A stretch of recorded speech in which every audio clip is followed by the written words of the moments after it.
चलिए, इस प्रतीक्षा की वेला में हम लोग अंतिम पड़ाव पर हैं। आज हम लोग के मूल्यांकन कर्ता के रूप में उपस्थित प्रोफेसर राजीव कुमार झा सर एवं सभी प्रतिभागी सुधी श्रोताओं, साथियों, मित्रों, मैं योगेश कुमार मिश्र। जैसा कि हमारे संचालक महोदय ने उत्साह डॉक्टर कहा कि मैं कंपाउंडर वाली अवस्था में, तो उसको करेक्ट कर लेंगे। थोड़ा अस्वस्थ हो सकता है, बीच में खांसी उसी आए। खैर, मैं एक ऐसी पुस्तक पे बातचीत करना चाह रहा हूँ जो काफी चर्चित है और रोचक है। काफी लोगों ने पढ़ा होगा, जिन्होंने पढ़ा है फिर से पढ़ेंगे तो दोबारा कुछ नया मिलेगा। जैसा कि स्वयं रचनाकार कहता है, भूमिका में लिखता है कि हास्य के लिए लिखा गया एक स्केच है। दुर्भाग्यपूर्ण यह रहा कि हमारे समीक्षकों ने उसको भी खींच तान करके उपन्यास वाले समूह में ले जाकर के बैठा दिया। क्या कोई भी रचना उपन्यास से इतर नहीं जा सकती, जबकि रचनाकार स्वयं यह बताता है कि वह जीवन चरित्र लिखना चाह रहा है। वह भूमिका में लिखता है, जिसको मैंने एज इट इज दिखाने की कोशिश की है। दूसरा एक बात और, इसमें इस पूरे वाक्य को आप पढ़ेंगे तो वो बताते हैं कि इस पुस्तिका में समर्पण के योग्य कोई व्यक्ति हिंदी साहित्य में नहीं मिला। यद्यपि कुल्ली के गुण बहुतों में हैं, पर गुण के प्रकाश में सब घबराए, इसलिए समर्पण स्थगित रखता हूँ। यह अपने आप में थोड़ा सा रोचक है कि समर्पण को स्थगित क्यों रखा गया।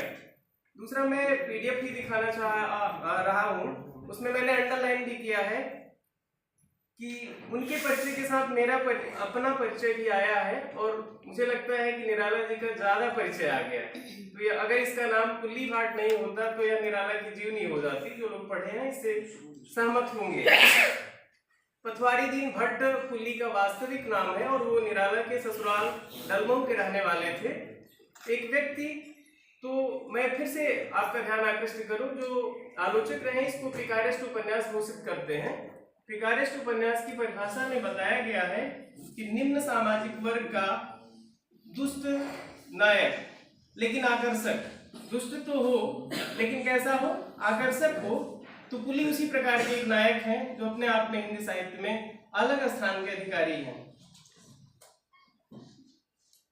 फिर से मैं स्पष्ट कर रहा हूं, जहां तक इसके रूप की बात आ रही, तो इसमें साफ साफ लिखा है, बहुत दिनों की इच्छा एक जीवन चरित्र लिखूं, अभी तक पूरी नहीं हुई। चरित्र नायक नहीं मिल रहा था, ठीक जिसके चरित्र में नायकत्व तो प्रधान हो। बहुत आगे पीछे दाएं बाएं देखा, कितने जीवन चरित्र पढ़े, सब में जीवन से चरित्र ज्यादा। भारत के कई महापुरुषों के पढ़े, स्वहस्त लिखित भारत पराधीन है, चरित्र बोलते हैं। तो इस तरीके से साहित्यकार स्वयं इसको जीवन चरित्र की श्रेणी में रखना चाहता है, लेकिन हम खींच के उपन्यास की श्रेणी में उसे पहुंचा देते हैं। फिर वह बताते हैं कि जीवन चरित्र जैसे आदमियों के बने और बिगड़े, कुल्ली भाट ऐसे आदमी न थे। उनके जीवन का महत्व समझें, ऐसा अब तक एक ही पुरुष संसार में आया है, पर दुर्भाग्य से अब वह संसार में रहा नहीं, और वह गोरकी का नाम लेते हैं। फिर तुलना करते हैं और कहते हैं कि पर गोरकी में भी एक कमजोरी थी, वह जीवन की मुद्रा को जितना देखता था, खास जीवन को नहीं। फिर हम आते हैं कि रचना आरंभ कैसे हुई। चकल्लस साप्ताहिक पत्र था, लखनऊ में 1938 के मई अंक में मेरी ससुराल यात्रा। और सच में कहानी की शुरुआत ही निराला की ससुराल यात्रा से ही प्रारंभ होती है। मैं एक टेक्स्ट पढ़ दूं, थोड़ा सा आपको सुखद लगेगा, स्क्रिप्ट से आपका जुड़ाव होगा कि निराला ससुराल किस प्रकार से जा रहे हैं। देखिए, निराला लिखते हैं कि आगे लोन नदी आई, 8 महीने सूखी रहती थी, और जिसके किनारे संसार के आधे बेर बबूल हैं। शायद इसी कारण इस प्रांत का नाम कभी बनौधा था। 12 कुंवर बनौधे के। स्वतंत्रता प्रेम भी अधिक है, क्योंकि छोटी सी जगह में 12 कुंवर थे। धोती कोछेदार बंगाली पहनी थी, एक जगह उड़ी और बेर की बाहों से आलिंगन किया। अब न अब छोड़े न तब, गुलों से खार बेहतर है जो दामन थाम लेते हैं। उनकी धोती जो है बेर के पेड़ में फंस गई। याद तो आया पर बड़ा गुस्सा लगा, सैकड़ों कांटे चुभे, धोती 56 छुरी हो रही थी, छुड़ाते नहीं बनता, देर हो रही थी। आखिर मुट्ठी से कोछे को पकड़कर खींचा, धोती में सहस्र गंगा बन गई, उधर बेर सहस्र विजय ध्वज। तो एक यहाँ पे बिंब खिंच रहा है कि वहां पे पताखाएं जो है बेर के वृक्ष पर बन गई हैं। फिर लिखते आगे कि धोती कीमती थी, शांतिपुरी खास ससुराल के लिए ली गई थी, जैसे प्रसिद्ध लेखक खास पत्र के लिए लेख लिखते हैं। तो इस प्रकार से आप देखें कि इसमें रोचकता भी है। वाक्य संरचना बड़ी छोटी है। प्राय छायावादी जब गद्य लिखते हैं, कवि इन पे आरोप रहता है, बड़े लंबे दार्शनिक वाक्य लिखते हैं। तो इनके वाक्य को हम देखें जहां पहुंच करके गद्य, निराला का एक कथन है कि गद्य जीवन संग्राम की भाषा है। इन कृतियों को पढ़ते हुए हमें लगता है कि निराला अपने कथन को यहाँ पहुंच करके सकारात्मक रूप दे पाते हैं और अपने इस वाक्य को साबित करते हैं कि वास्तव में गद्य जीवन संग्राम की भाषा है।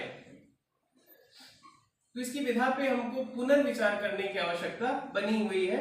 इसमें संस्मरण भी है, रेखाचित्र भी है, आत्मकथा भी है और जीवनी भी है। दूसरी बार जब यह किताब छपती है तो निराला इसकी भूमिका में लिखते हैं कि यह प्रगतिशील साहित्य का नमूना है।